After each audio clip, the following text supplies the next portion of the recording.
We are here again with another Cats and Rats After Dark episode. I'm your host, Kirby Lupol, joined alongside one of my Spaces X post-game co-host, Nick Levine. And as always, running the ship here, Cesar Lucero. How's it going, fellas? Good. How are you, Kirby? He's doing a gator chomp here. Oh, there we go. For everyone in the pool. There's so many people in our community that either like the Gators or just hate them. I actually don't like the Gators, but for this tournament, because we all have a little competition here, so it looks like right. Die Hard and I think he's ahead of me by 10 points, and I just passed Kirby, and so did Die Hard. So yeah, I still got Duke though. I do too. I got Duke winning. Okay. It's not gonna happen, Kirby. It's not going to happen. Oh, okay. I don't like Duke, but I think they're the cream of the crop this year. It's been a good tournament so far. Yeah, it's been good. We don't have so many basketball heads in our community. We have some of them. I was going to say something to Cody off the air about the Final Four, but maybe it's to distract ourselves here from our Florida Panthers. You got to put the lotion on the skin, Nick. Put the lotion on the skin. Yeah, a little sunburnt here. Do the Nate Schmidt or whatever. Put the sunburn on the suntan. Would that come with a Die Hard? Would that come with a goal? Let's go. Would that come with no offense, Die Hard. You got to beat Duke still. Would that come with what? Well, would that come with a goal finally? So going back to that, Die Hard, you didn't even pick Duke. I did. So if Duke wins, I go ahead of Die Hard, and it'll be against me and Kirby next week. So only me and Caesar can win now in the Cats and Rats March Madness bracket. Unless Duke loses tonight, then Die Hard wins. I want to give a shout out to other co-host Cody. I don't know where he is right now, but he is set up to be in the championship against Don Bania in our Cats and Rats. Cody said, "Not gonna lie, I did not know we were starting earlier. I'll be on soon." I messaged. Don't worry, we'll hold it down until Cody. Don't worry, Cody. Well, don't worry about it. But anyway, yes. Die Hard, Houston can't. I guess not. We're not moving to hockey. I guess not. So the Panthers lost today to the Ottawa Senators. A similar game to the Tampa Bay Lightning Ottawa Senators game. Two people in particular were in attendance at that game. Head coach for the Florida Panthers, Paul Maurice, and general manager Bill Zito were looking at that game. Kirby, you posted that photo. So let's take a look here. There they are, Bill Zito and Paul Maurice in attendance at Ottawa's versus Tampa Bay game. And a lot of interesting comments here. Bleacher Report. Yeah, we can read the comments. Bleacher Report commented on it. In a second here, I want everyone to kind of give us their feedback. There's Caesar's comment. He thinks it looks like Steve Martin. Really, Caesar? Go ahead. Yeah, Paul Maurice does look like Steve Martin there in a way, right? Do you guys see the resemblance? I like Kirby's gif right there better.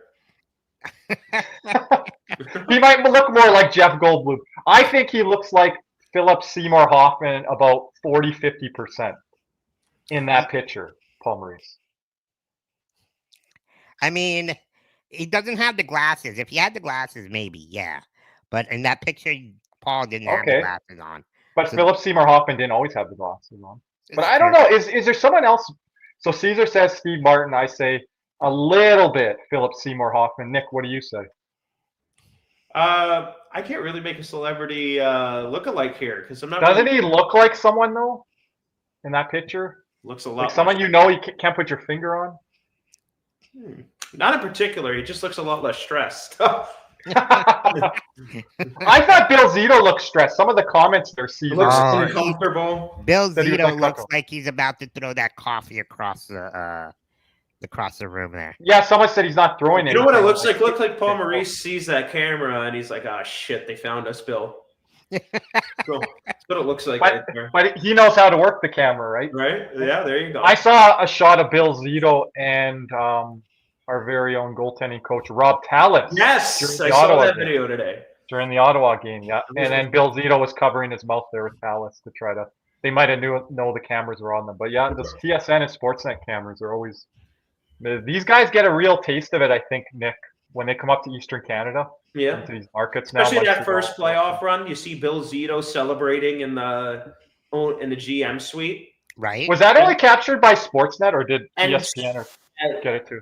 what's it called? TNT. So I have never seen something like that for Florida before. They had never showed it. They don't show it on formerly known as Bally, Script Sports, whatever. They don't really show any of that ever, right? They'll never point out to the they've never played that on the replay or anything.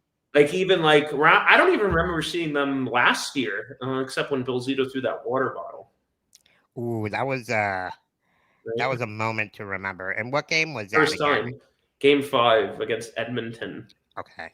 So yeah, and I think that was the game where he brought all the players brought their family members down, right? No, it was at home. So It was at home. Yeah, but it was interesting. So I'm with that. But speaking of Paul Maurice, there. Just give me a minute here. Yeah, sorry about that. Who did you say he looks like again, Kirby? Philip Seymour Hoffman. Hoffman. R.I.P. I think he's passed a few years ago. All right. I don't know. I would like to see someone in the chat, on our replay here in the morning or whatever. Let us know who you think Paul Maurice looks like. There's someone. I know Chris Scott, or even like tweet it out, or put a GIF right on underneath Kirby's tweet there. It'd be interesting to see everybody's comparisons there. Yeah, put it in there if they're on the Twitter X platform there. I wonder if he looked at stress looking at our power play today. The post-game show's been pretty interesting this week. We've gone now a week as of. If anybody, and I don't know if anybody from the Florida Panthers will ever listen to this in the next 24 hours, please win. Please, please, I beg you, please win a game. So much outside noise right now regarding the Florida Panthers and our own fan base. It's a split, though. It's a split, Nick. People that are totally panicking, and then the pessimistic ones, the troll ones, and then the other ones that come in that are like, don't worry at all. I feel like people I'm in the middle. We're somewhere in the middle, and we're the voice of reason community because we talk it out, we hash it out every game. Mm-hmm. I think people, they just see a snippet of one of our tweets or something like that. They judge us on that. But, we're doing post games all the time. We'll break it down there. I feel a lot better because we're playing better. Yeah. If we were playing the way we were playing last week, I'd be like, oh, crap, like we're screwed, right? But I think there is a chance we lose in the first round that, we're back-to-back cup runs. That's a possibility. It's also a distinct possibility, Kirby, and I think you'll recognize this, that we go back to the cup, right? Conference final cup run. There is a distinct possibility for everything. We don't know. That's the beauty of it. There's a lot of parity in the NHL, and I'm assuming, wouldn't be surprised if there is in the playoffs, but there's a chance we go into the first round, second round, but there's also a good chance we could make a run back to the cup final year. So we're going to see. We're going to try to get healthy down the stretch here and hopefully go on another run. But a lot of things are possible right now. Nothing is set in stone, not even the playoff spots, right? It's crazy because I think $31 million salary cap is currently injured or not even playing. And I think our best hockey has come since Alexander Barkov has been out of the lineup, which is crazy. And speaking of that, we do have some of that salary cap money of Brad Marchand and Seth Jones added. Seth Jones, right? So obviously, Kirby, we feel much better about our game after the last two, even since Montreal, after the first period. So I think that's where we're at. It's like, okay, there is a little bit of curiosity about how the playoffs are going to look, but we also if you get one guy back and then another guy back. But there's also that thing of our game looks better. It does. And I thought, not to cut into you, Nick, my bad. Today was the most complete game we played in the last 2 or 3 weeks, I thought. Right? Yeah, I thought the Ottawa game, and again, I said this on prior or after the Toronto Maple Leafs spaces, which, by the way, everybody go check that out. It was pretty wild over there, I heard. But I said our game was right. I said that against Montreal. I said that against Toronto. And then Paul Maurice said in the post-game interview, it's right. And I think that's where we want to be. And again, we don't know about anything.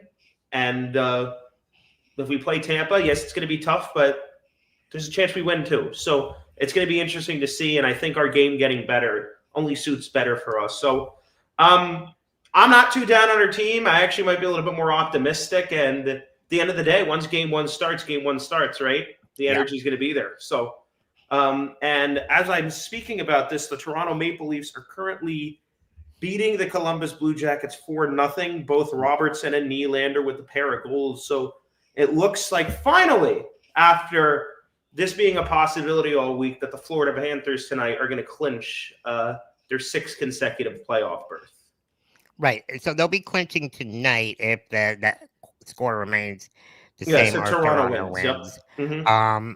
Question: how do you guys feel if Florida does end up being that first wild card spot?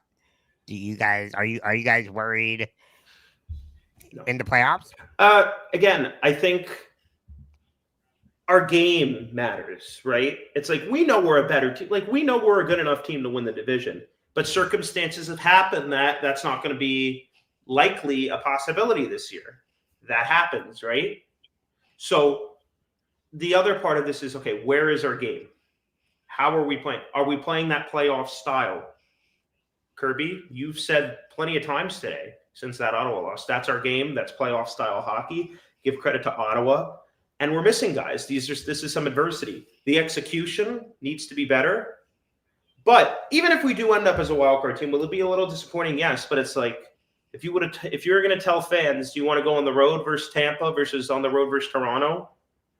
What's your answer? Well, we all know what our answer would be. Well, yes. Okay. What would be the players' answer? That's the big question.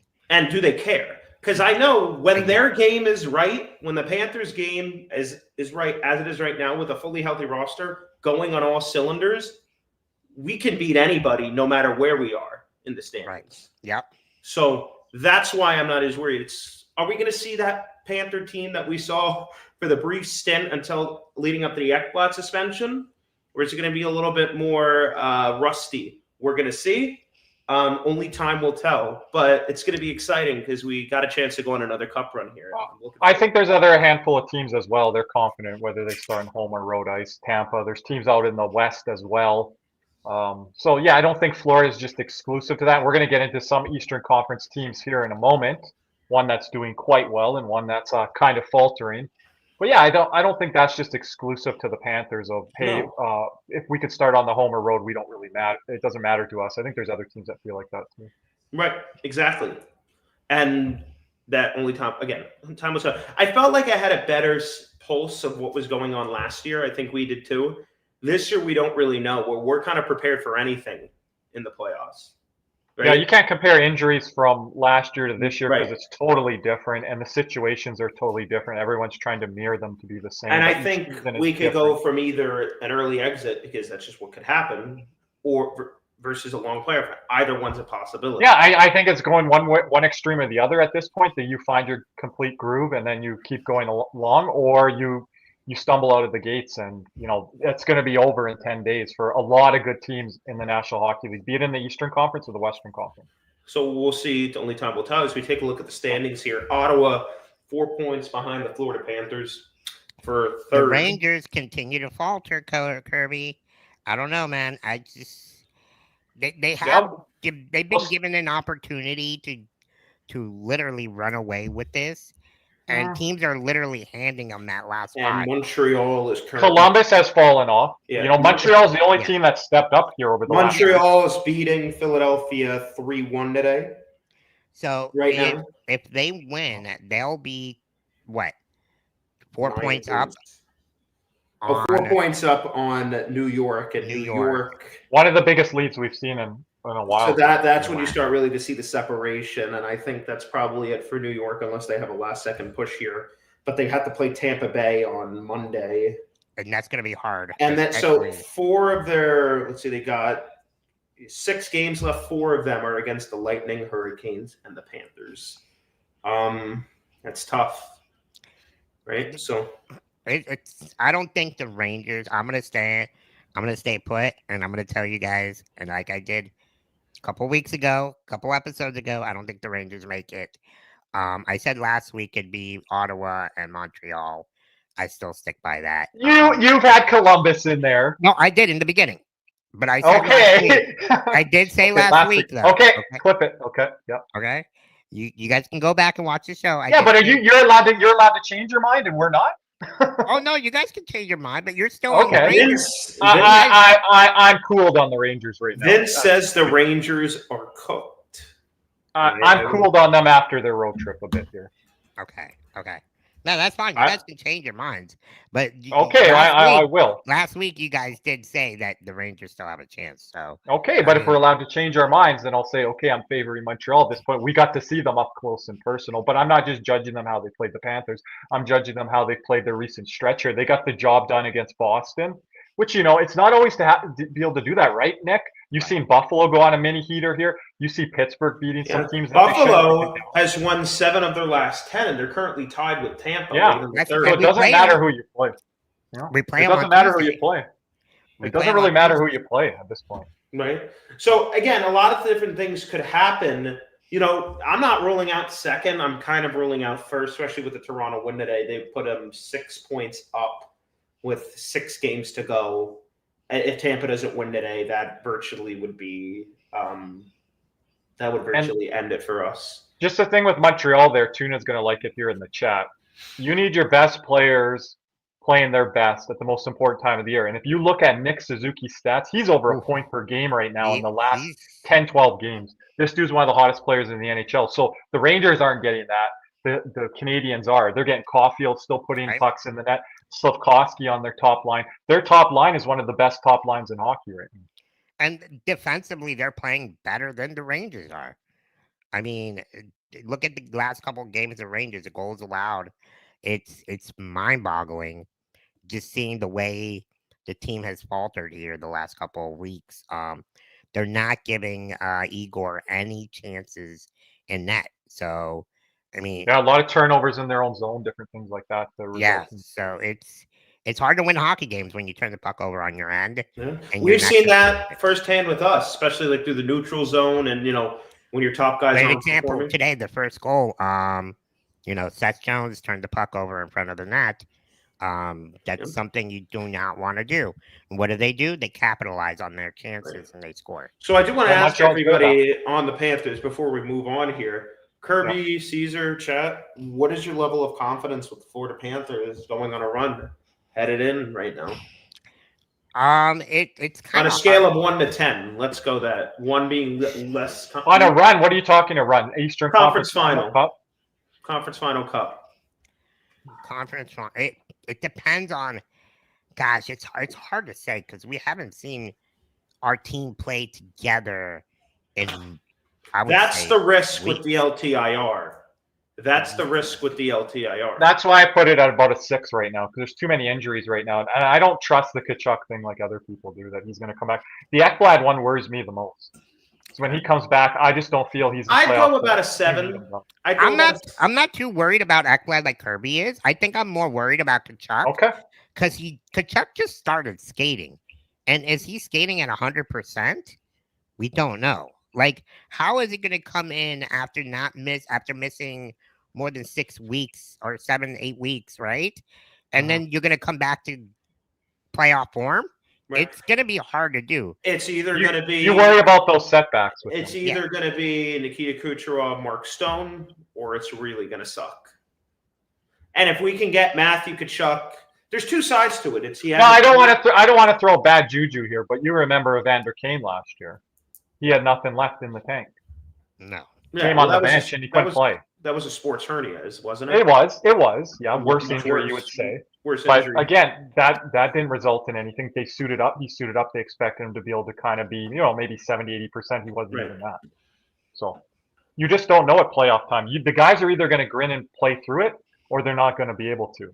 So you would hope 75% that Tkachuk would be able to. Vince, I'm surprised. A lukewarm 6, and you don't like any of your hopes up. That's pretty good for Vince. He's around where I am, so that's higher. That's a higher grade for Vince. That's higher than I thought it would have been. Yeah.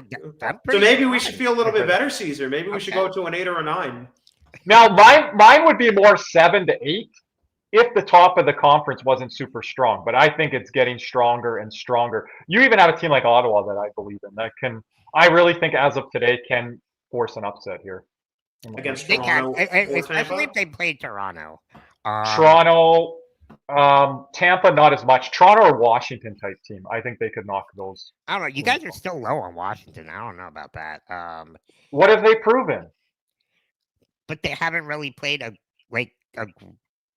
We're going to get into this gentleman here in a second, but when you are pushing 40 and you got to play every other night in the playoffs, I'm going to keep saying this. And your it's not going to be the goaltending's unproven, and the goals against are going up, I believe, in Washington too. Yes, they are. We've had Jeff tell us that. And as I'm saying this, that's the only thing that Washington has against them is their goaltender. So why can we say? I said this earlier in our postgame show. Why can we say?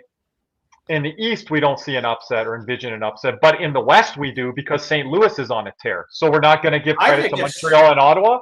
I think Ottawa is more likely to force an upset than St. Louis, if you want my honest opinion.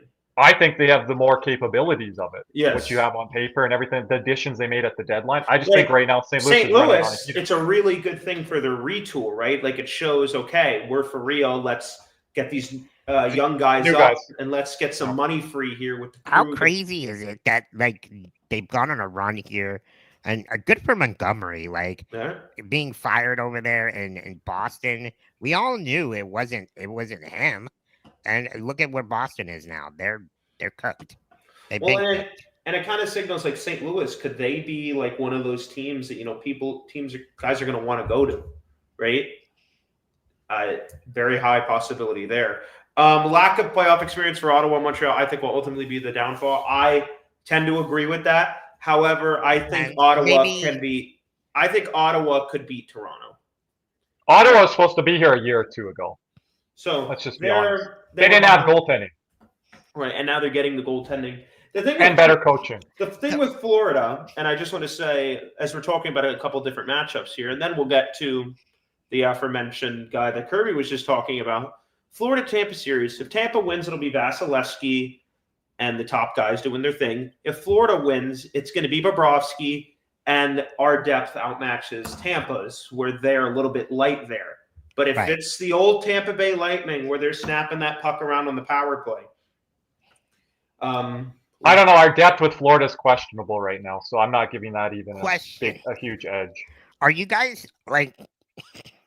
I think it's our superstars that would win the series over Tampa. I think that's what would win us this series. Because I don't know if our depth's pulling us through. Our superstars have to play great for us to advance. And I feel in the first round, if it's Tampa Bay, Barkov and Tkachuk have to equally be good. Oh, 100%. And Tkachuk I don't think it's like Verhaeghe. Tkachuk has to be first year. Tkachuk. Reinhardt. Yeah, but if we have Reinhardt and Verhaeghe playing well, but Barkov and Tkachuk do, I don't think we're beating Tampa. No, we're not. No, they've added a lot more offensive power on their on their wings and their best players are rolling right now. They are, and the thing is, here's what scares me, because we talked about this in the past, Kirby. Last year we had Vezina, Bob. This year, not so much. That scares me. Bob's like the least. He's my least of my concerns. He's the least of my concerns. But Caesar is correct on that statement. I understand, but he hasn't looked like Vezina last year. And would you in front of this defense? So behind. It gets to a point where I'll say this. Lately they've been good, but I think it's the team defense. I don't think it's just the defense. But I think the last 2 months, Bobrovsky is the best goaltender in the NHL. He's top 3 in every single metric. So last 2 months, Sergei Bobrovsky has been Vezina level Bob. Right. So you don't look at his whole body of work. You look at that. And I think at the beginning of the year, it was very overstated. Both goaltenders were bad. Both Knight and Bob. I think it was overstated. I think it's because the defense wasn't in front of them. What we talked about was good enough. It was good enough. And then I think through the second half of the season, it's been exceptional. Tuna says Bob's been inconsistent, but I'm watching all the games. I don't really see it from the eye test. And I think he's more refined right now, and he's more technical right now. His economy of movement is really good. His rebound control is really good. And everyone's like, he's going to get tired. He had rest over 4 nations. He's fine. Yeah. And there is the 2 things I wanted to say with Tkachuk. There's 2 sides to this. There's either Tkachuk hasn't played in a while, he's inconsistent, he's rusty, he's not ready, or he is ready. And the last bit of hockey Matthew Tkachuk got to experience was losing to Canada in the 4 Nations in a game he wasn't even even able to play in, and he hasn't been able to play for 6 weeks, and he's fired up, ready to go. Okay, so Kachuk will have that burst and be making plays towards the net, or he comes in there and he's turning over the puck. Yes. He's skating over the puck. He's laboring. He's not getting back. There's very extremes to Kachuk coming.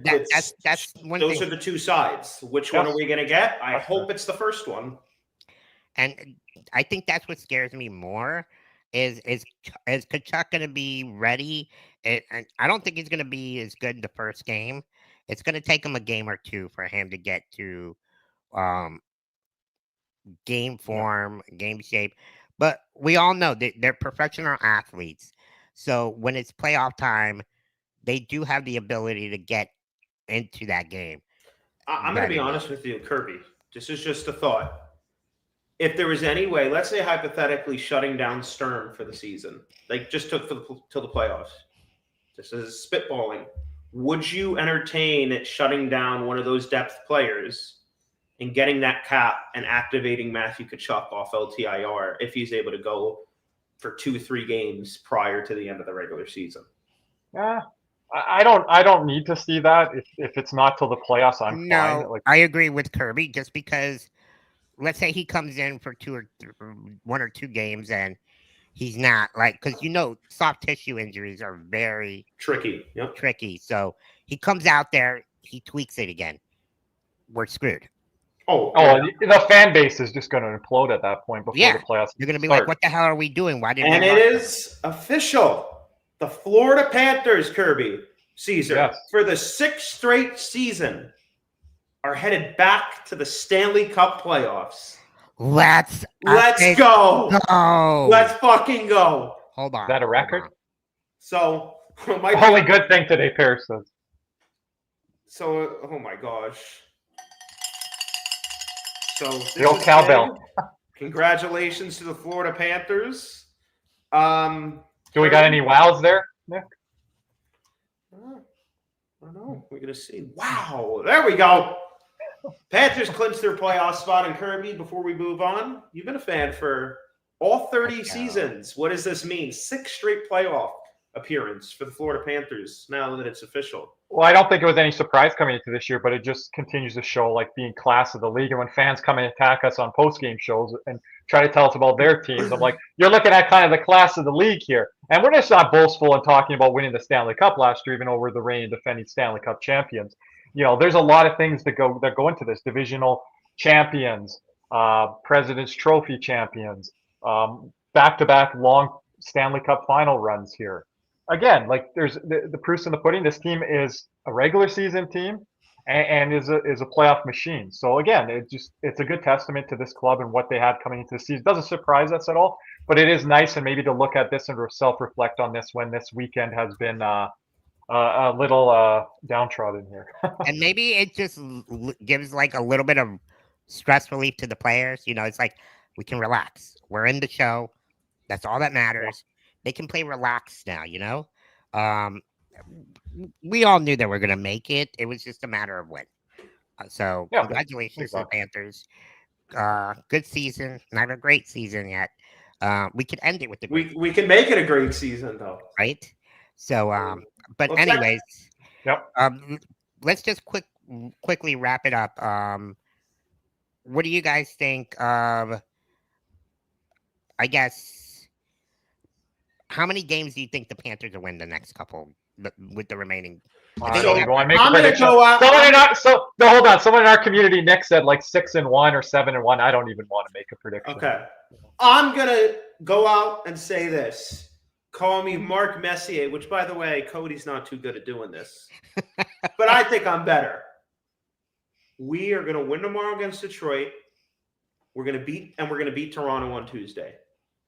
That would be great. Hey, we're going to beat Toronto on Tuesday. I think we can win both Detroit games, Buffalo, and the Toronto game. I think we can win 3 or 4 games here down the stretch. We had people in our community predict a win against Montreal, Ottawa. Brad Marchand was going to score a goal. I liked how he played against Ottawa, by the way. 4-2, diehard. That's not a bad prediction. I think I'll take 500. Is it possible? But I'm just going to say, if we win tomorrow, we're at 94 points. again, win against Detroit, win against Buffalo, maybe get another win in there, 96 to 90 points. Are people going to? If you're 500, I think you're two versus three matchup there. I think we're going to finish the season with 102 points. That's my prediction. Ooh, that's bold. That's 5 and what? How many games? 2? 5 and wait. Hey, Ryan. How many games do we have left? We're losing count here. So that's 8 points that they'll be getting here. He's saying the same thing that our community member said, Jack. So I'll go ahead and be bold this time. We have 6 games left. Okay, so then.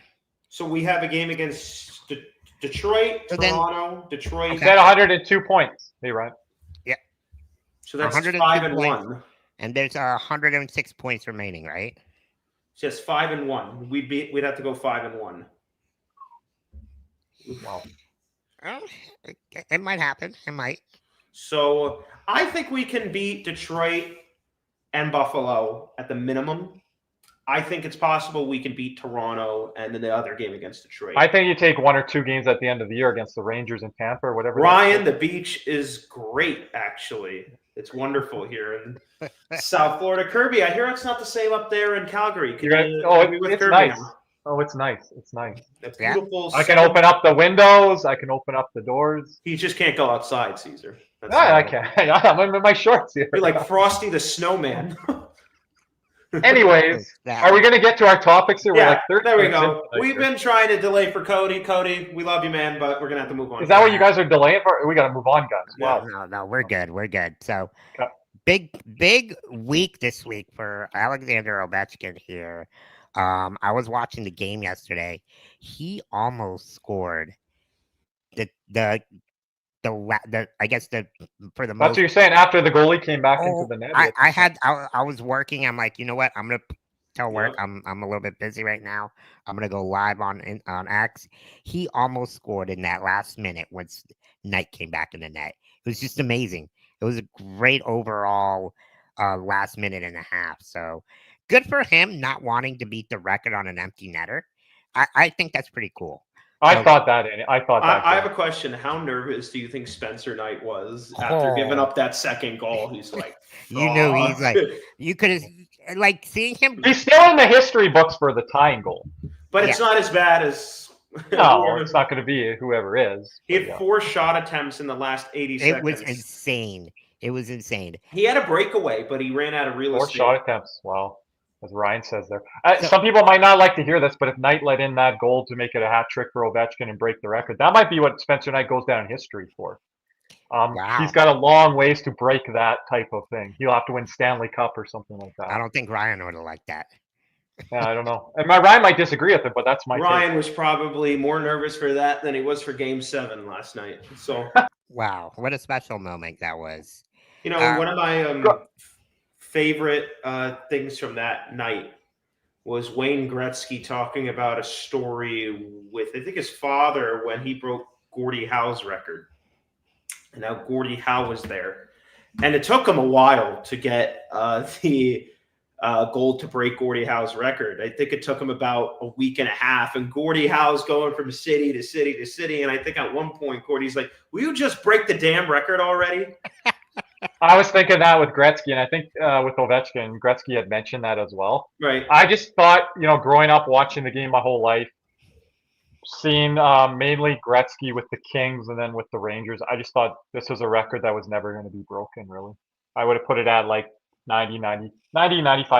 So it's pretty remarkable that we're here now. And I think it's kind of crazy. It's like, I remember when I first started watching hockey, Alex Ovechkin with the colored visor and the green laces and just a rocket of a one-timer. And it's like, it's so weird. Like you see these goals throughout. I started watching hockey when I was like 2009, 2010. And you see these goals that you were watching like as a kid, right? And now these are just highlights and history and just, you know, kind of being able to see. I didn't see the whole career. Nick we'll say Nick as a kid, not you and I, Caesar, but I kind of took it for granted in the 2010s because I grew up watching the likes of Gretzky and Mario. And I'm like, okay, Ovechkin, this guy is a dynamic goal scorer, but I never thought the first or second year he came into the league, this guy's going to break Gretzky's goal record. Yeah, and it's just, kind of see like a full circle moment for Gretzky, right? It's like he was there, Gordie Howe was there to break his record, right? And I know some numbers here. Caesar will show some stuff on our screen. He said, "Oh, I'll go there, whoever, if anybody breaks my record." And here he is, right? It's got to be a weird moment for him, I'm sure. What a special moment that was! Just watching him tie it, watching his family be there, Wayne Gretzky being there.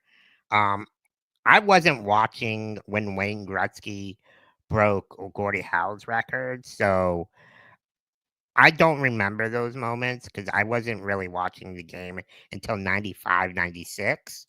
So being able to witness history, it's really awesome. And like Kirby said, nobody ever thought that anybody would ever come close to this. So it's pretty special to see it. Yeah, and when you have a guy like this that's a dynamic goal scorer, you have to look at the thing that I think is going to always be underrated with his career, just the longevity. And like the saying, the Russian machine don't break, everyone says, like, it's unbelievable that he's doing what he is now. People were making fun of his physique this last offseason out there on the beach in the beer belly, and they're like, how does this work, right? Hockey is not like that. You don't need to have 4% or 6% body fat to be able to play this game, but you have to be very skilled and very lucky, too, and fortunate enough to stay healthy to get through this. People forget, I think, broke his fractured. What did he fracture? Something, a bone in his leg. And he comes back. And he comes back 2 weeks ahead of schedule, and then he just keeps scoring. It's unreal. It's unreal. Like, I thought maybe at the end of this year, the last game or two of the season, or into next year, he's already there, and there's a handful of games or more left. Like when he got hurt, I think a lot of us just said, "Oh, next year, I guess," right? Yeah. And how's this team going to do? Are they going to keep up their pace? Not only his individual pace, but the team pace. And he's got the best of both worlds this year. I don't think anyone could have predicted this of him individually and then what the team is doing. Unbelievable. Oh, absolutely. Capital fans haven't suffered in a long time. No. But they're going to go through some growing pains here, with the whole changeover with the core and then the young players coming through. But they got the best of both worlds. But now those young players have to continue that when he's gone. Right? Yeah, and there could be that's when some of the growing pains can happen because that's when expectations are risen. Because right now, Washington did not have any expectations. Heck, Alexander Ovechkin didn't have any expectations over the next 2 or 3 years if he started to slow down in the goal scoring department. They said, we're going to keep him here and he'll eventually get it. Whether he's 42, 43 years old, we almost have to roll him out there. We're going to do this because you know why? Because they're going to make a lot of money off of it. It's marketing as much as anything. But now they're going to get great marketing here when they're in the NHL playoffs, and they're going to get a lot of good revenue there as well. It's not just going to be for the goal scoring record anymore. Right. So where do you guys think Ovechkin breaks the record?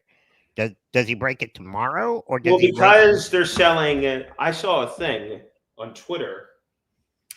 Do you know how much tickets are for that game tomorrow against the Islanders? The cheapest ticket is $900. Wow. Could you imagine? Now, if you're a season ticket holder, are you like selling that, or are you gonna go? I could see season ticket holders selling it the way the Islanders. We're going to get into them here in a second, how they're falling off. And look who it is, Kirby. About time, man. No, I'm joking. How's everything going, Cody? It's going good. I didn't fucking know we were starting at damn 9. How did you find out? Were you out and you just looked on YouTube? Yeah, I looked. I'm like, what the fuck? Why are we live? And I'm like, we usually started like 10. So we were just talking about it. When do you think Ovi breaks the goal record? Tomorrow. You think it's tomorrow? Yeah. If you were a season ticket holder for the Islanders, are you selling those tickets? No, I'm going. If it's me, I'm going. Okay. I'm going to say he breaks it at home the next game. Oh, my holy new mic. Nah, right? Everything's new here. Fucking hell. Hey, yo, let me get a number 4, Kirby. The fuck all right, what topic are we on? Where are we at right here? Gretzky breaks the record. Ovechkin. Gretzky We did just that. watched the video of him doing it. So, what do you guys think? Because this was interesting. I'm gonna put the tweet out here. Hold on 1 second. Let me find it. Where is it? But what do you think, Cody? What do you think of Ovechkin breaking the record? Do you think he's gonna do it tomorrow? Is he gonna go do it at home? Tomorrow. He's doing that shit as soon as possible. You just said tomorrow, Caesar. Yeah. I'm Okay. saying the next I'm game sorry. at home. He's The next he's game do- at home. He's doing it tomorrow. I feel. He's on a heater right now. Been a heater all year. To be honest with you, if he didn't break his leg, I know he would win the Rocket if he didn't break his leg. Yeah, he's what, third in goals right now? Yeah, with 40, and he missed like Wow. 15 games. That's remarkable that he hits 40 here. What do you guys think of him not being on the ice when Spencer Knight was pulled? What do you guys? Do you guys agree with Ovechkin not wanting to break it? 100%. I was so 100%. happy he did that. I was like, 100%. good for him. Good for him. He knows what time it is, and it's it's great to see like how gracious Wayne Gretzky has been with this whole ordeal. And you know, it's funny. I think Die Hard put in like the game day chat. He's like, I hope he's out there for the empty net. I go, hell no, he can't break it like that. No. I have a question, Cody. How nervous do you think Spencer Knight got once Ovechkin scored that second goal? I don't think he got nervous. I think he got locked in. I'm like, I'm not. Fuck this shit. I'm not allowing this. Yeah, especially like the Did last you guys minute. see the meme? If you go to Mike Bartner's page, Yeah, he said he turned in like prime Hasek. or turned in the 96 hatchet. Something like that. But speaking of goalies, I do have a trivia question for you guys. And I'm curious because most of you guys know like Panther killers over the years. Goalie wise, Kirby already has like a couple guys that when I say that, he has a couple guys in his head already. King Henrik, Tuukka Rask, those guys. I have a question for you guys. All time in Panthers history versus the Panthers, with minimum 10 games played, what goalie has the highest save percentage versus Florida? Ooh. Oh, any goalie against Florida. Mrazek? No, it's not Mrazek. Could you give What? us like 4 goalies, maybe? I'm not going to give you guys 4 goalies. Say the question again, just to make sure I heard it correctly. With minimum 10 games played versus the Panthers, who has the highest save percentage? I got a couple guesses. Kari Lehtinen or Thomas Greisch. Tuukka Rask. All right, Tuukka Rask is 5th. Kari Lehtinen, where is he at? Hold up. I'm trying to think. Who have we always had pretty good success on Lundqvist, didn't we? No, Tunas is Lundqvist. eight. What? No. I was gonna guess Lundqvist. No, Miami and Pavlich. Lundqvist. Like I don't even see him in the top 50. Right? I thought we had pretty good success against him. Is it in the East, Cody? No. It's this guy is known. All right, I'll give you this. The top 3 guys, the third place guy has been in the East his entire career. Current guy. Is the current guy retired? What a In the league. fucking dumbass question was that? I said he's current, and you asked if he's retired. You said number 3. Yes. Number 2 and number 1 are both out of the league. Number 2 is known for a Metropolitan Division team.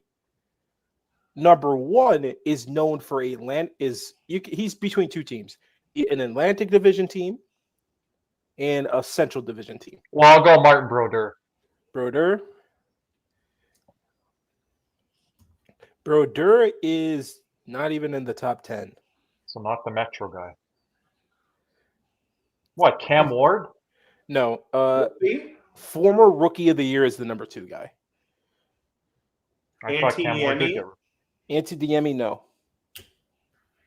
He had the same career arc as Niemi, just a bit earlier. Oh crap! Rookie of the Year. Pekka Rinne? Not Reno, no. Oh. No, he said Metro and then Metro Atlantic. Oh. And the third guy is Metro and Atlantic as well. And the second place guy, he's a journeyman. But his best years came in his rookie year, where he won Rookie of the Year. But he was been a career backup, kind of. Martin Played- Gerber, that's a pull there. Like, Played in Winnipeg. Alex Old. I don't think Fleury was good enough. But there's a guess. Okay, I'll just name the 6 guys below him. 4 was Corey Crawford. Really? Didn't play him enough. He played 12 games versus Florida, had a 940 save percentage. Hmm. Tuukka Rask is 5th, 939. Devin Dubnyk is 937 at 6. Wow. Carey Price at a 937 and also 7th. And then an old Kirby guy, Tom Barrasso, 934 in 8th. Wow.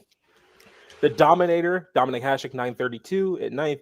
Ed Belfour, 10th at 932. Some legends there. Some Hall of Famers. I'm trying to think And then fucking Devin Dubnyk. He's really good in Minnesota. I'm trying to Ryan think. and Vince got it. Steve Mason's number 2. Really? Someone mentioned his name last week. Was that on this? I can't remember now. Wow. No, it's Steve No, Mason with it's them. Steve Mason, former Rookie of the Year with the Columbus Blue Jackets. And then number 1, I'm trying to think guys like that 2013-14. Further back, number 1.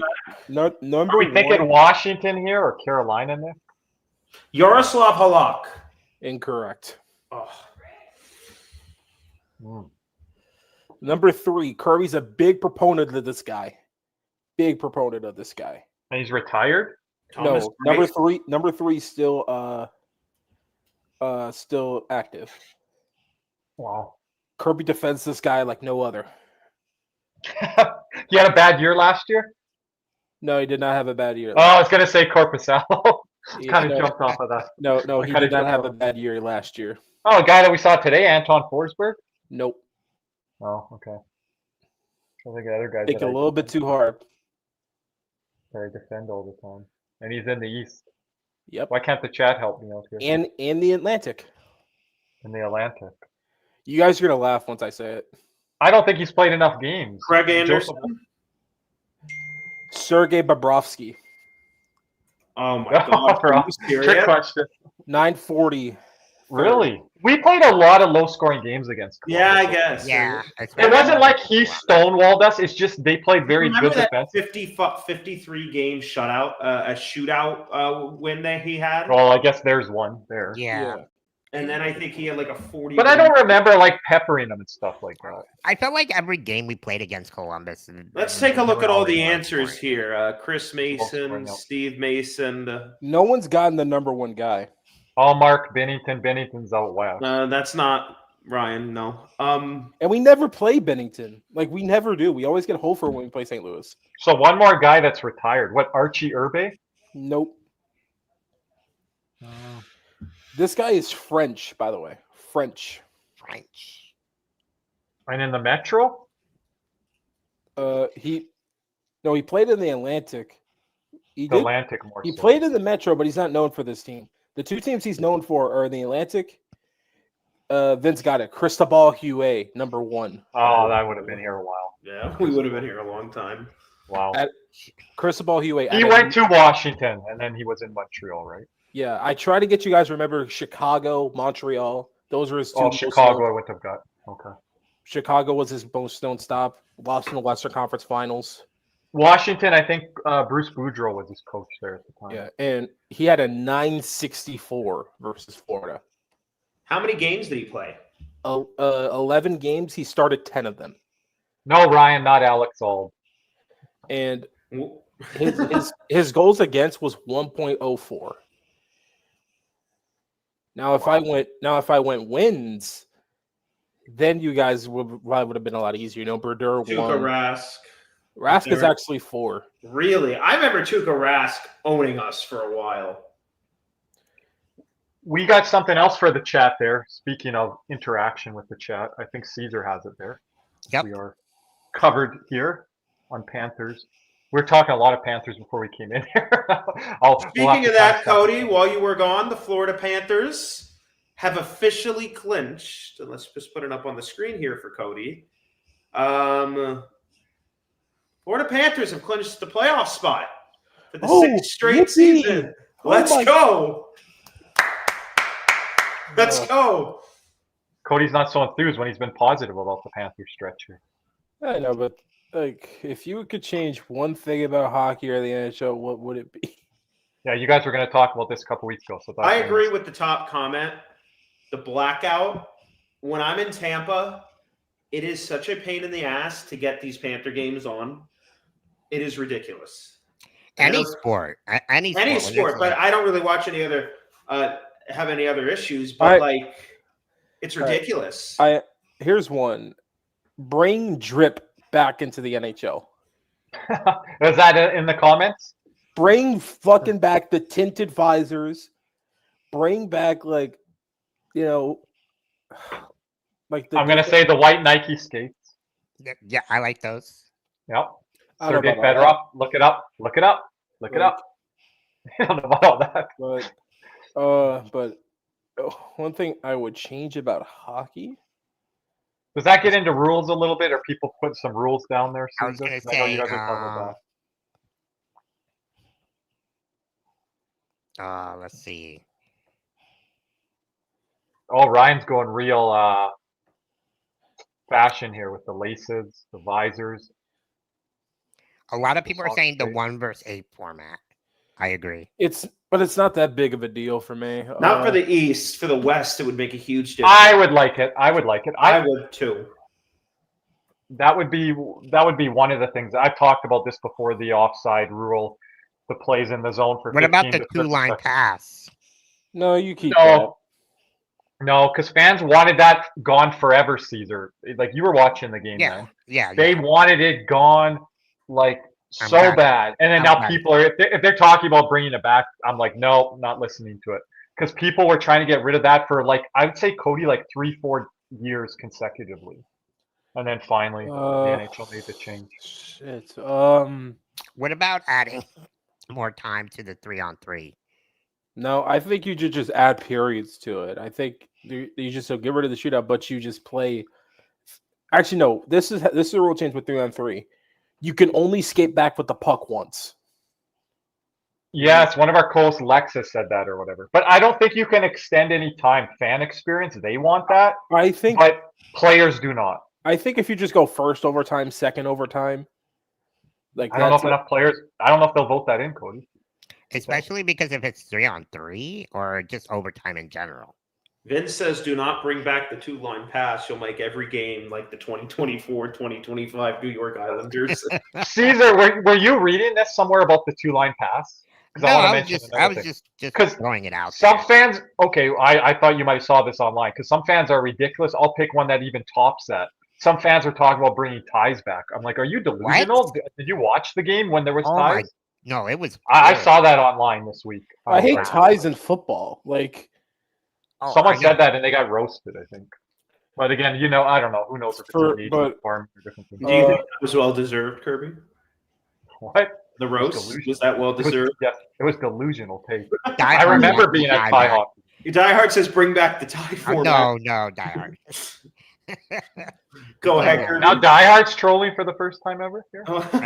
Ryan says ties are a disgrace to sports. I agree. Yeah. I used to always hear ties like kissing your sister, but I don't have a sister, so that was the saying. As someone with a sister, never say that shit ever again. People would leave the rink saying that. Yep. They're like, tie, like, what the hell is... People would walk out of the arena, you'd see 2 different jerseys. Some of those crazy people that wear a jersey of the team not even playing, and they're like, what the heck was that? Unless you're Joe Dirt. I mean, Joe Dirt. That's a throwback. If you want me to be honest, honestly, there are a couple things. One, if the guy doesn't want to wear a visor, don't make him wear a visor. Make him sign a waiver or whatever. Really? Well, that's going old school because that got grandfathered in. Yeah, that's like crazy. Yeah, Tuna, they mentioned ties because of soccer. Hockey fans don't want that. They'll bring up hockey's soccer. Not soccer. That'll be the big pushback. This was a little controversial, but if the team scores a shorty, the power play is over. Well, that's what they did in the PWHL, aren't they? I have no idea. I don't watch the PWHL. Oh, I thought it was called jailbreak rule. I could be wrong. Someone could correct me in the chat. And I think they've ran that in minor leagues or overseas, I believe. as Yeah, well. AHL, they do a lot of rules and experimenting, Cody, to see if things will work in the NHL. Yeah, Trying Brian to figure Berard out might that. disagree, but he's like one of like a million fucking Chris people. Pronger wouldn't disagree, and he almost lost his eye. My dad almost lost his eye. My dad would disagree. Yeah. So it's There's just some guys that are just crazy. That's why they It's- play hockey. hey, but Or that's what I'm saying. what about making it mandatory wearing like that neck guard? Yeah, I'm fine with that. Yeah, Yes, that I think is very important. Like you're talking a skate blade versus a puck. You want to lose your eyesight? Okay, go. So be it. You get the skate blade, you can die. Like Yeah. Clint Malarchuk would have died if he wasn't with a war vet there. When Who- he Yeah. was who knew what artery to I mean, I pick? remember Richard Right. Zednik. Oh, I will Zednik- never that forget happened. that. And the Panthers, that's one of the best things the Panthers, and I think that might have been even the Buffalo staff helping in there Yep. as well. Yeah. mhm. Because they had experienced that with Malarchuk, so they were ready for a situation. And then the scary, weird thing happens in the same city. I won't say the same rink because I'm not sure. Because of I Buffalo, don't think Zednik happened in Buffalo. I thought it yeah, it did. did. It The did. afternoon game, Cody. I could have Yeah, sworn it was weekend game. Montreal for some reason. No, it No, was in Buffalo. Um, Buffalo. Because he stayed at the hospital there. And it was Ole Jokinen skate. Yep. Oh, so Panther on Panther crime. Yep. Yeah, and that's the scary thing. Austin Matthews, there was a close incident with him a couple weeks back or a Yeah. week ago. There's been a couple across close the- incidents this year. Like you'll take a look at some replays and like the skate, like you fall down, And the guy's like this. and the I guys don't like think- this. I think they also made like these socks that are like non-rip or non. Yeah, the Kevlar. Yeah, and I think he wore those socks for the first time in one of the games. He actually had the skate hit the back of his like Achilles, and he said Yes. if I wasn't wearing that sock, my Achilles would have been done. I want to say that happened back in the day to Valerie Bury or to someone that was around him when he was a Panther. And then the Vander Kane situation there with Patrick Maroon, And- Cody. And then Vince says he thinks Mike McCarron had one for Nashville this year. I think there was an incident also, speaking of the Achilles Caesar, Josh Anderson from Montreal. Kirby, I don't know if you saw this. Like, Yeah. they go into the corner and, like, the skate kicks up against Anderson's and he gets back to the bench and he's like almost like, oh my gosh, right? Like, that's how close it was to Yeah. just hitting his Achilles, right? So know, Anyone that wants to participate in the chat, even if you're listening to this on the replay, let us know what rule you'd want to change or what you'd want to change with the league. Yeah, but did you guys talk about the Islanders yet? We're No, we're going to get we're to that. about to- yeah.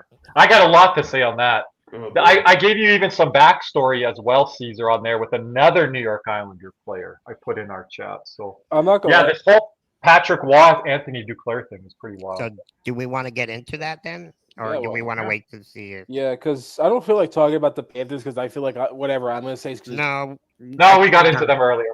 Yeah. We did enough Panther talk. like he's. Here it is. Patrick Wall's quote. You want to read it, Nick? Yep. I'll take. I got. He was this. god awful. He had a bad game. That's why I didn't play him a lot. And he's lucky to be in the lineup. Sorry if I lose it on him right now, but that's how I feel. And we were talking about this, Kirby, the other day. You're like, Anthony Duclair has gotten scratched by, I think, a multitude of coaches, John Tortorella, Andrew Burnett, and now Patrick Waugh. Obviously, we wish nothing but the best for Anthony Duclair. He's taken, I think, a leave of personal reasons. But it seems like, and just give me a moment here, Patrick Waugh also had this to say about Anthony Duclair. Said he's not skating, he's not competing, he's not moving his feet, he's not playing up to what we expect from him. He said he thinks it's an effort thing. After that, I think the day after those comments, Anthony Duclair said he would be taking a leave of absence from the New York Islanders. For context, everybody, Duclair just signed a 4-year, $3.5 million AAV contract in free agency with the Islanders. The AV's that high? Yeah, $3.5 million. So Oh, I thought you said 4.5. no, 3.5. So obviously Duclair, this is just unfortunate. You know, obviously would have really liked to see it work out for him. What are everybody's thoughts on this? This is not the first time Patrick Waugh has done something like this to or called out one of his players to the media. I don't know if people remember this, but he called out Matt Duchene years ago. Oh, I didn't get that clip. I have Didn't he? another clip for Caesar. I don't have that one. He goes, because Duchesne celebrated a goal when they were down like 4-0 or whatever. And he says something along like, I couldn't believe the reaction out of Dutchie when he scored that goal. It's a 4-0 game. Are you kidding me? Like something along those lines. And Waugh's always been a no filter type of guy, even when he was a fucking player. Well, he's one of those old school. Like, oh yeah, I think it's that just his background and kind of his upbringing and different things like that. He's always had that coming into the league. And I never thought in my wildest dreams watching him as a Montreal Canadian, then a Colorado Avalanche, that he was going to be a future NHL head coach. Seeing him behind the bench for the Colorado Avalanche was wild to me. Then he went to junior, and Tuna gives him credit for what he did with the kids in junior in the Quebec Major Junior Hockey League. I think that just fit for him for whatever reason. And if you've got good ownership and good management in junior hockey, you can stay there for a while. And I didn't think him switching from juniors to come back to the NHL was a good decision at all. I think because I think the thing with juniors, I think of it similarly like college sports, where if you win a championship, you have pretty much fucking job security for life. And I feel that way. Carte blanche, so to speak. Yeah. But like there are guys that had fucking lifetime jobs because they won like a championship or whatever. Like Nick, like there are certain guys you're like, oh, they'll never fucking fire that guy. Like Nick Saban, Dabo Sweeney, those guys. You got Dale Hunter with hockey in the London Knights, like the Hunter family, things like that. Where his brother, or whatever, I believe his brother couldn't get the head GM job in Toronto, and they gave it to Kyle Dubas. But in London, you have that job for life. Yeah, because the London Knights have been probably the premier program of the OHL for like the last decade, 20 years, whatever. And but with Duclair, you said it was Duchesne, Cody, because I just want to jump in quickly. Caesar, I have a clip about Pierre Engvall that I get on quite a bit there as an Islander, and then also the Duclair clip, I think it is there as well. But I didn't know about the Duchesne one there, Cody. Yeah, that was way back when. Okay. I wanted to get your guys' thoughts on what Vince said, and I agree with him. On Duclair, he was an awkward fit with the Islanders from the start. I agree. I think when you take a look at Anthony Duclair, I thought San Jose was a really good fit for him. And I know it's the worst team in the league, whatever, blah, blah, blah. But it's just, I think it allowed him to be kind of in an environment, where it allowed him to do what he does best, utilize his speed. There wasn't as much pressure. I think, and again, I thought he was also very good for Tampa last year up until the playoff. The thing with Duclair is like the Islanders don't play the style of game that fits him. Like, right. I never really understood. I get the Islanders wanted to get. I understood immediately when he agreed because that was probably the best offer he got. Yeah, but I mean, for the Islanders standpoint, I get it. Like, you need scoring, right? And I think Duclair could have really been a nice option. I think he had like 25 goals last year, right? But it just does not a fit for what Patrick Waugh does. And again, Kirby was first on this. He said when Patrick Waugh was hired, it'll either be an unbelievable move and it'll be a top 3 to 5 NHL coach, or it's going to fall flat on its face and it's going to be a shit storm. I think it's probably the latter. It's looking like it's headed that way. With Waugh, the Islanders are currently out of a playoff spot. Yeah, but the fucking problem with the Islanders is bigger than Waugh. I know. Yeah, it's like GM. It's everything. The contract's given out. Contract. Like you're talking about a guy that has carte blanche. How the fuck does Lou Lamoriello still have a job?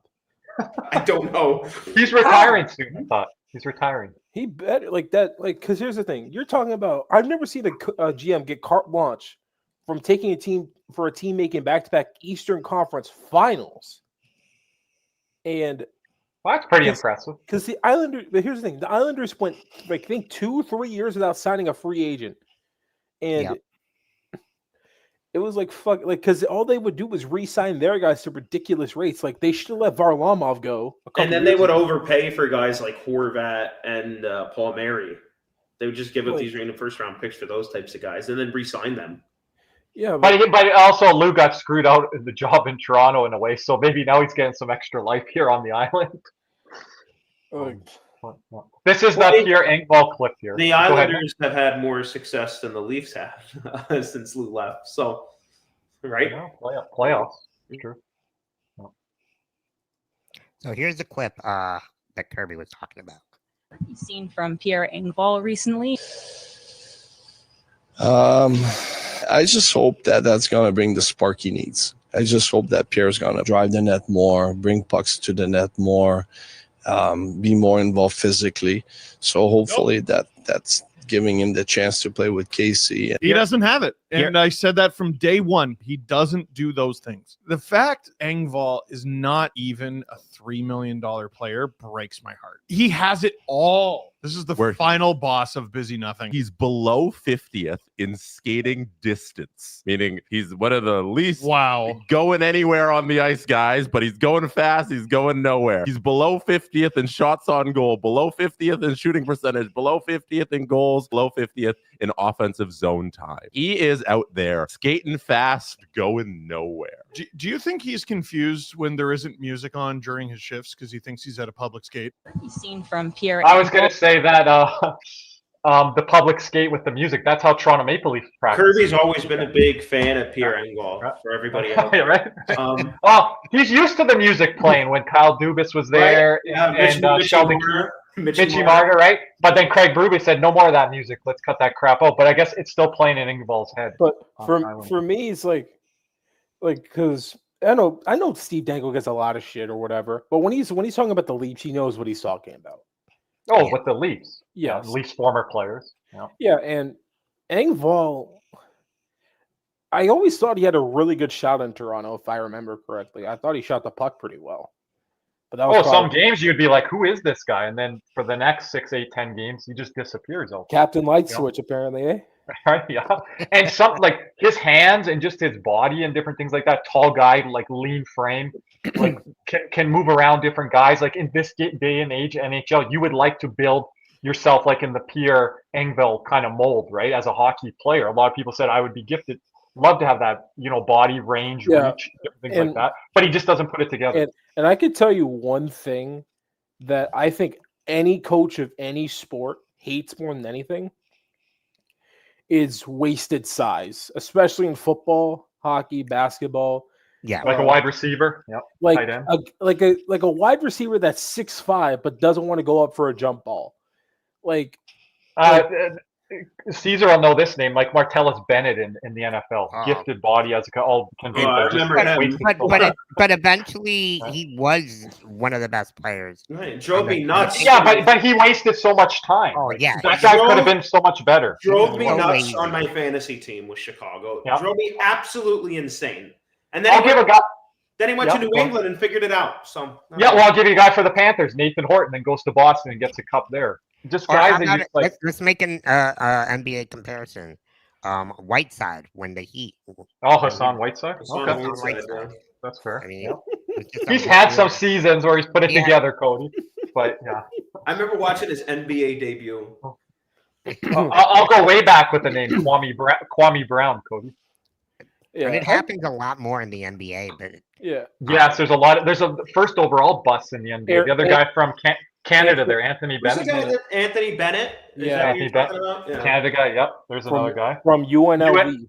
UNLV. Yeah. I'm trying to think for the more football guys. Like guys that have gifted bodies or gifted abilities. Ryan Leaf in football. Yeah. I always go Jamarcus Russell. That's another one. Jamarcus That's Russell. another. Yeah. He's the one after. But that's what drives anyone crazy. It's like now Pierre Engvall's not on this level with some of these guys, but example. Here's one: David Irving, the Cowboys defensive tackle. I remember him. All the talent in the world.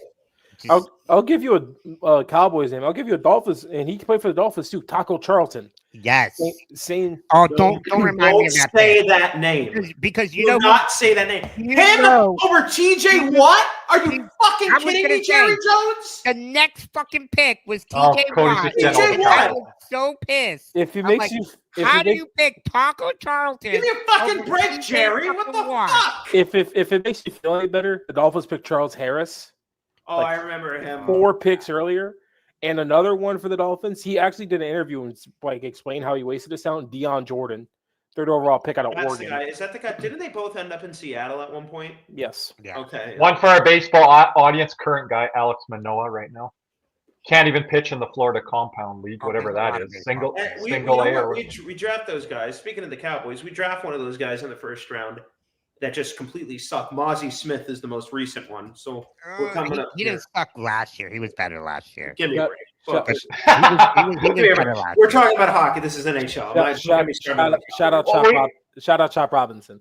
NHL ones is Nail Yakupov, but I don't think that was a great I draft. always go to fucking Who's the defenseman? Alexander Dag from way back in the day. Yes, that's Ryan Murray for me. Yes, that's Yeah. who I was thinking of. Yeah. Yep. Ryan Murray. Borgstrom. We can throw Borgstrom into I was this going to fucking say shit. Borgstrom. Yep. Borgstrom, yeah. I can't put James, what's his name? Nolan Patrick because of the injuries. Oh, yeah, I good can't question. say that. You can make a case Bukestad could have been a little bit better. But the injuries fucked him. I think Anthony Duclair, as we see him on the screen, I think he fits into this a little bit. by the He's way, been around Martin's- so many different teams. By the way, Marlins defeated the Braves today. Yeah, it's okay. We're ass. So you can sit Yeah, there. I saw the Braves record. Let's go. It's okay. We're ass. It's only a matter of time before they go on You're literally you beat the worst team in the MLB. Congratulations. I don't give a fuck. I don't give a fuck. The Marlins can't beat Yeah, themselves. talk to me when the playoffs. Cody, celebrating regular season victories. We were there once, Nick. Oh, as a we Florida were fan. dogs. Yes, we were, Kirby. I Yes, don't we care. were. I'm taking everything I could get with the Marlins right now. Although we're pretty starved. I'll for check with regular- our boy David T if he's happy with the You know regular what's funny? season. It's like one team. It's like I could care less about the like. I have two teams I could care less about the regular season: the Panthers and the Celtics. And like, Panthers for reverse reasons of what it used to be. It's all right. If you want to talk about wins, what about the Heat beating your Celtics the other day? No. Exactly. No. who the fuck Yeah. cares? You guys are the Oh, 10th seed. all of a sudden, all of a You guys sudden, are the 10th all of a seed. sudden, I think we need to go to commercial break, Nick. I think we need a commercial break here. Fucking all trash. of a sudden. Hey, trash. hey, Caesar, kiss the ring. You guys don't have one of those except for LeBron, eh? What do you mean for You didn't have LeBron? to read Kirby? We beat. We I think had we a need ring that for break Dwayne here. Wade. Well, we gotta. I don't have the mute here like on our post game. Let's turn it into No, our but- That post shit was gifted to you. Shout guys out to our anyway. sponsors. Kirby, go ahead. Shout out to our sponsor, Jeremy Beckham. Panther fans in South Florida and need real estate help? Check out Jeremy Beckham with Next Treasure Coast. It's a boutique service with a personal touch. Jeremy and his team put humans over houses, working hard for you whether you're buying or selling. Ready to move? Hit up BeckSellsFLA.com. Again, that's BeckSellsFLA.com or call 772-475-5371 now. You'll be glad you did. That's always a great Panthers fever is here. Are you geared up? Caneswear in Davie is the place for all your Florida Panthers needs.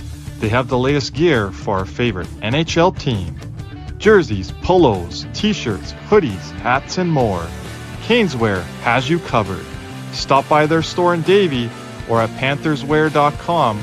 Again, that's PanthersWear, WEAR.com for all your Panthers gear. So Anthony Duclair decides to take away or to get some time off to reflect on things. I guess Patrick Rawl says that he and Anthony Duclair had a long conversation.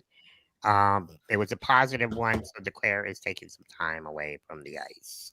What do you guys think of this? I just think that's Patrick Watt playing the PR game, guys. Yeah, just to wrap up here on this.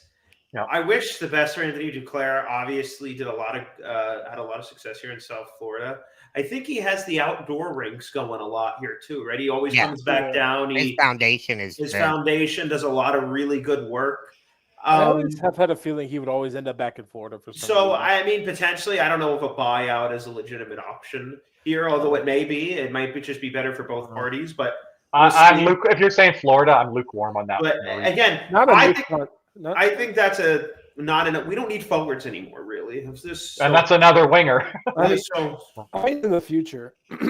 But we'll see what happens. But we wish Duclair the best, obviously. And hoping he could turn it around, if not for the Islanders and maybe for somebody else. Maybe he can be moved in the offseason here back to San Jose, maybe. They need some talent out there, right? So if we didn't sign Boquist to an extension, I'd say maybe bring him back.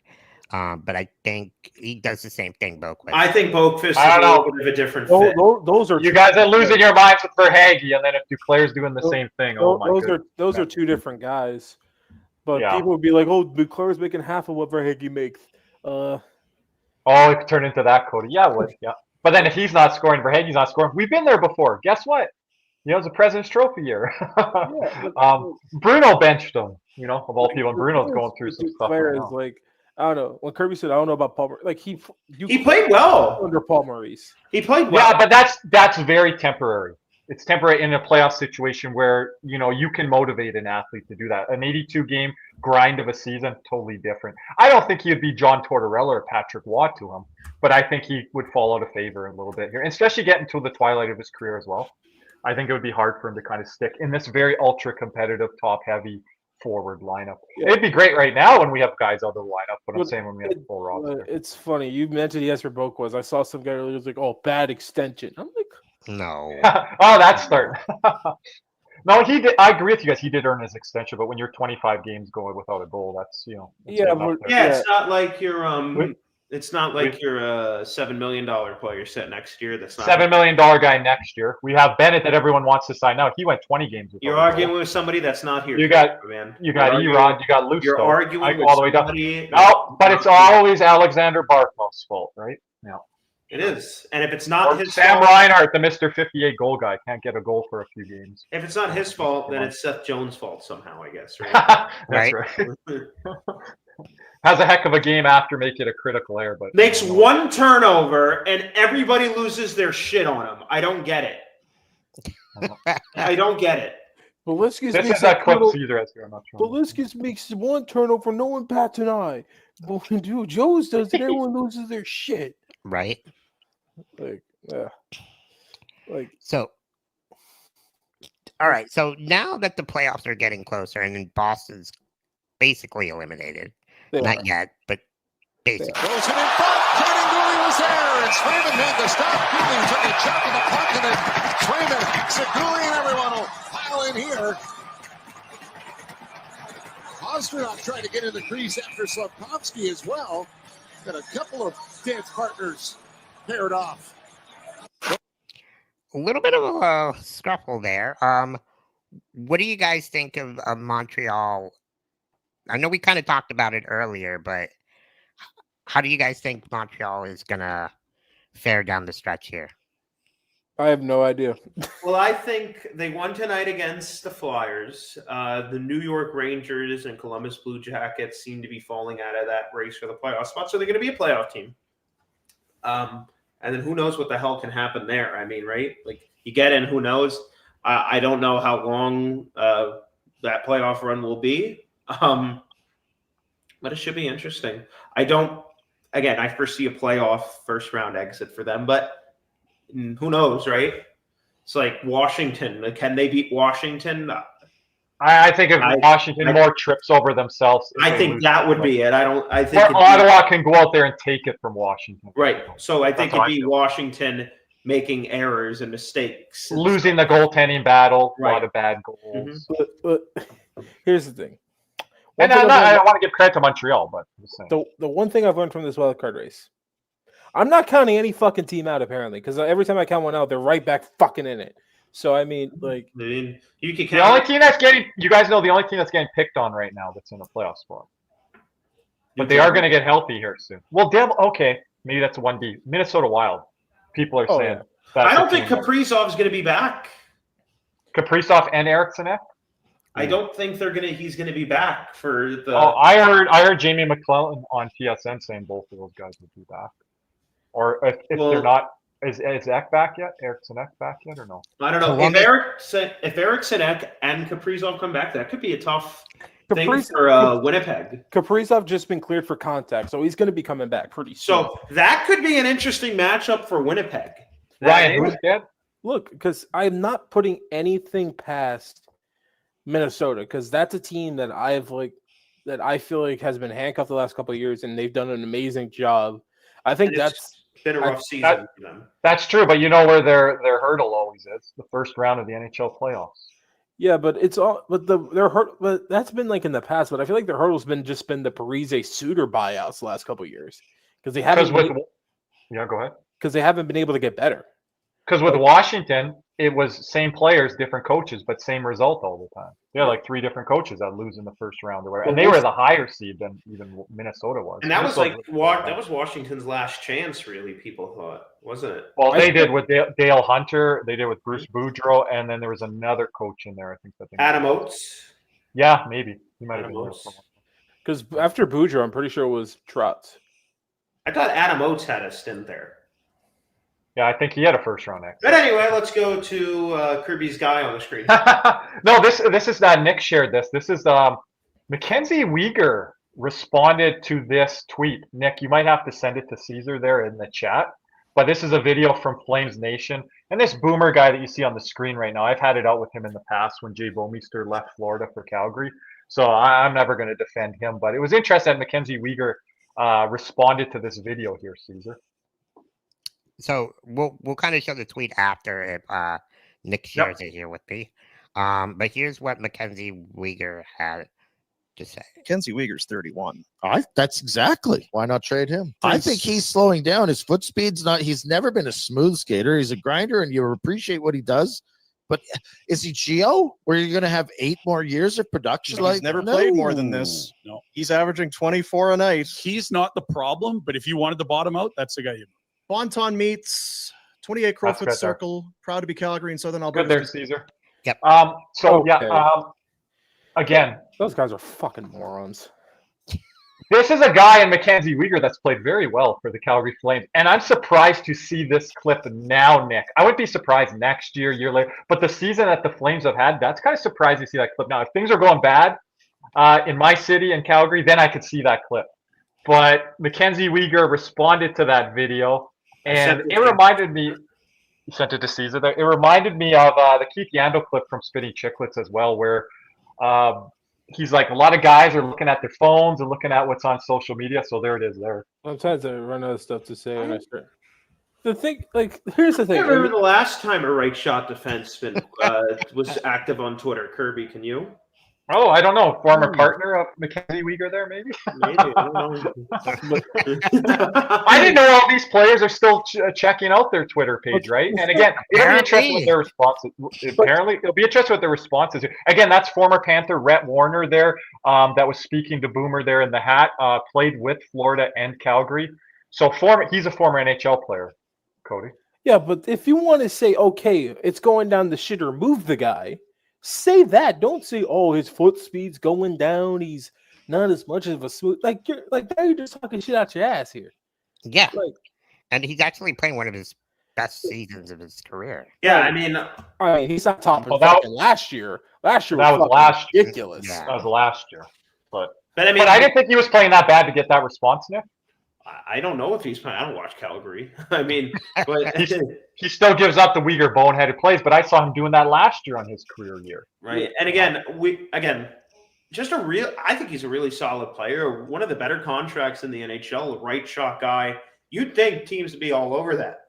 He's become a leader in Calgary, and then their FlamesNation, which is probably their biggest outlet, makes that statement on him. Panther fans may hate me for this. I'd welcome back him back with open arms. Oh yeah, I would. Kirby? Potentially. I was part of the Weegar army at one point, and then I became the Weegar middler. But you got to so I don't always want to reinvestigate stuff. Guys. But if MacKenzie Weegar came back here, they probably would put him with Forsling. But would that work with how Weegar? It'd either be that or Mikala. Who would you rather have, Weegar or Ekblad? Going forward, I'll take Weegar. With the contract, and it's settled, then I'd probably go for Weegar too. Yeah. And I'll put. Maybe I said that too quickly, but 65% Weegar. I'm not saying. Yeah, it's close. If you could get Ekblad at a similar rate, a lower rate than that, yeah. Oh, contract wise. Yeah, but you're not going to. It's just like I still think it's crazy how some people don't think Ekblad could get 8+ on the open market.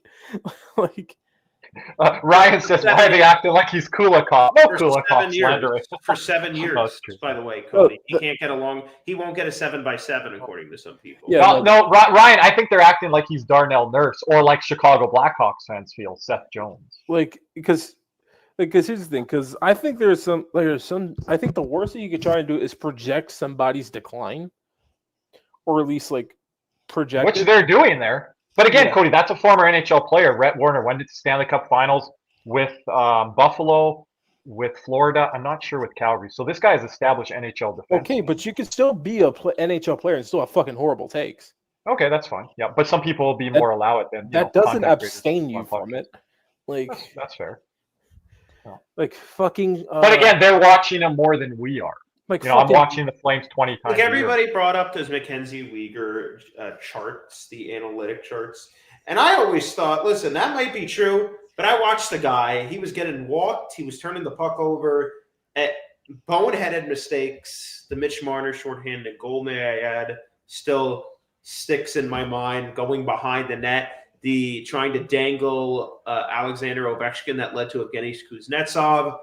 All of that. He was getting walked earlier in the year. I mean, he used to be a stabilizer for Ekblad, and then I think he got more confident. He tried to be his own guy, and that's where it kind of fell apart a bit. Well, we fucking misused him. That was the damn issue. Well, he was also playing on his offside, too. Yeah, but when Ekblad was out, they put him back to his strong side. So, like, he was probably better off on his offside than he was the strong side. But the fucking issue was they put, like, Brunette putting him over Montour for power play 1. Him trying to make him like a pseudo number 1 defenseman when it really should have been a defense by committee. Like, he wasn't using his personnel correctly, which happened to downfall Weegar. Though then again, there are certain players where when they fuck up, they fuck up.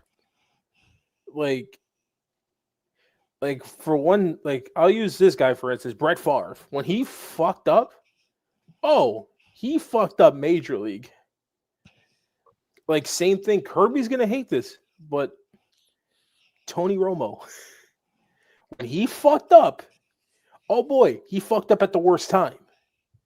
I think he fucked up at the worst time because, I mean, it looked worse than what it really it was. But worse. the moment made it worse. Yeah, that was. It's also different when you play in a huge market like Tony What's Romo up, does. D-Lo? MacKenzie Weegar plays in Florida where you don't get that same level of criticism, Cody. What's up, D-Lo? How you doing? Yeah, but it's still like my point still remains. They're great players. It's just when the fuck ups happen, it's at the worst possible time.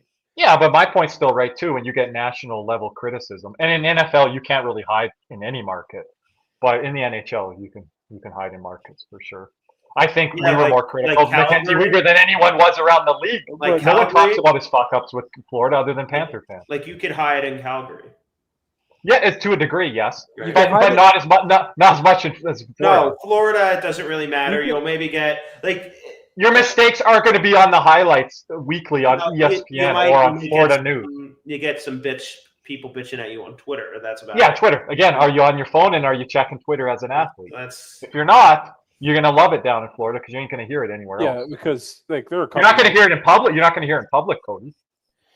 You know, But I think they've gotten exposure to that because of the cup runs the last 2 years. They've gotten exposure. Well, now all they're getting is a pat on the back, no matter if they have a bad night or not, because of what the team has done and the success of the team and how it's infused the whole market. It's called they get the benefit of the doubt now. Yep. Like because when you win a cup like that, you've been the back-to-back cup finals. You get a certain level of respect. You get a certain level of benefit of the doubt. Like the Lightning still get that benefit of the doubt. Vegas still gets that benefit of the doubt. Colorado still gets that benefit of the doubt. Like, yeah. Question. Caesar, not Caesar. Hold on. I'm with D'Lo. Any Sens fans coming to roast us today in the postgame? Hey, I gave them the equal opportunity, just like I did Leaf fans, Nick. But yeah, no Sens fans drop by. But I could definitely see that in the playoffs if they're up 1-0 or 2-0 in a series or something like that. But yeah, yeah, but like playoffs are going to be so interesting here. Like, we're all hoping for the Panthers just to win a fucking game at this point. Like, because you said you were all right last weekend, Cody. I still am. Like, I thought that today's game was good. I thought they played good. I thought today was more of a representation of getting goalied more than the past couple of games. Oh yeah, 100%. Just please win a game. Like, please. Well, I can't take Twitter anymore. Just please win a game. Please. What you have to turn your phone off like MacKenzie Weegar does. I might have to throw it out the fucking window tomorrow. No, it's just like people are like, oh, you guys have low stand. Like, I just wanted to get this off my chest. Like, you guys, like, in the States comments, like, oh, you guys gotta have your higher standards. Look who the fuck we're icing. You want me to have Stanley Cup standards for a team that's missing 5 key pieces?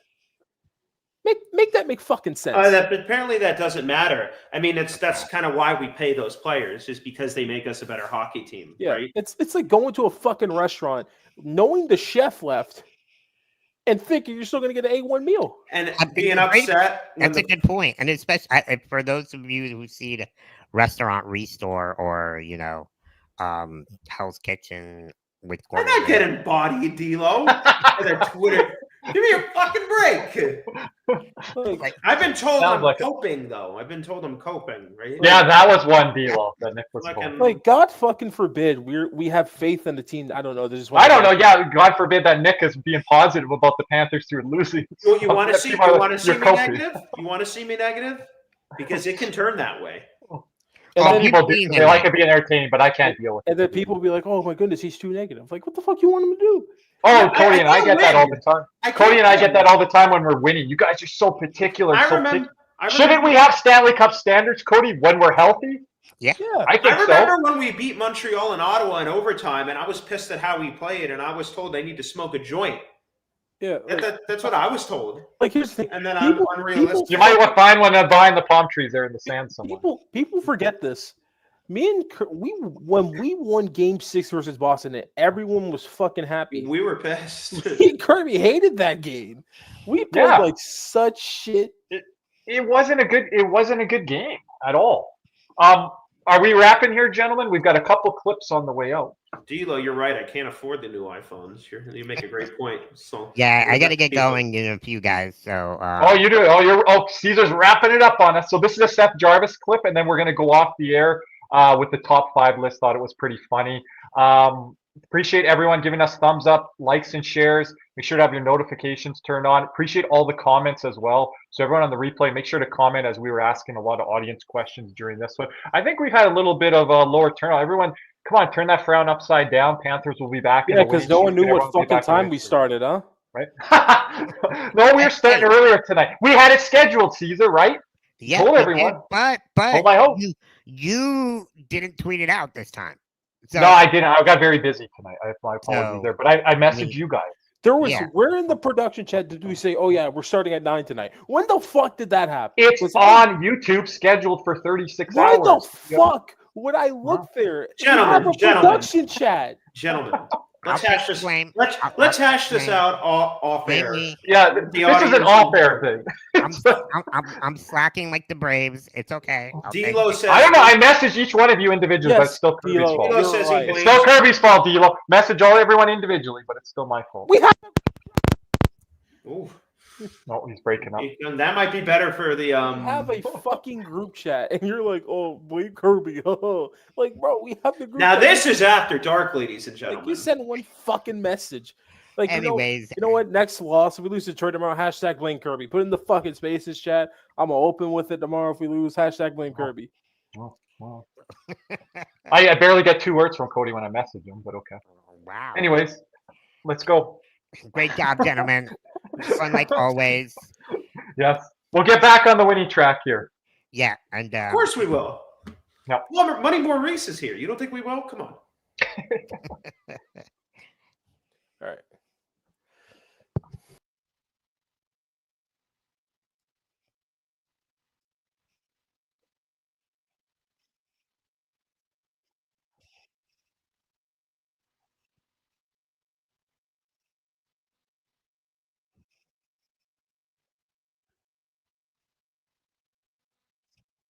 Bear with us, ladies and gentlemen, for just a moment.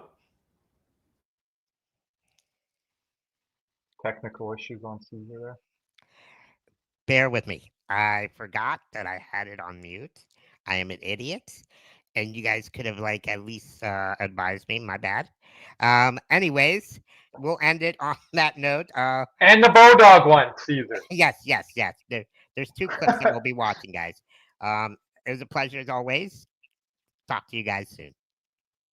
The guy you're tied with is the GM in Buffalo now. Is that GM in your future? Is that the natural progression? Kevin Adams is the Me being a GM? yeah. God, no, I don't.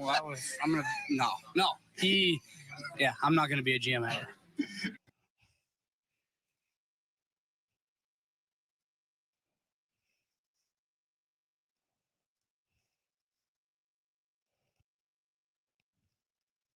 Congratulations. We'll see you Saturday afternoon in Montreal for game 1 of the Eastern Conference Final, PK. Yeah, baby.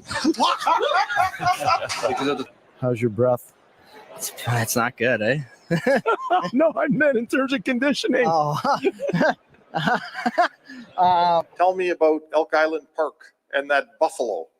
Yeah, we went there and we went little walk there, and the bison was like 10 meters there, and take a couple picture with bison. So it was funny, and the bison was kind, nice bison. It looked like you guys were never really threatened tonight. Is that the way you felt out there? I mean, 14-2 shots in the first period. Moi, je pense qu'on a bien joué. Aussitôt qu'on comptait un but, on revenait puis on scorait immédiatement. Fait qu'on a gardé le tempo toute la partie. I thought we played pretty good. The guys kept scoring, and I just made big saves. So it is. Last question, guys. What's the biggest threat that the Penguins have? I'm not afraid of anything. I'm afraid of bear, but bear in the forest. What's up, Cats and Rats fans? If you enjoyed that video, be sure to hit the like and subscribe button before you head out. If you're listening to us on Apple and Spotify, make sure you leave us a 5-star review. And just like always, let's go Cats!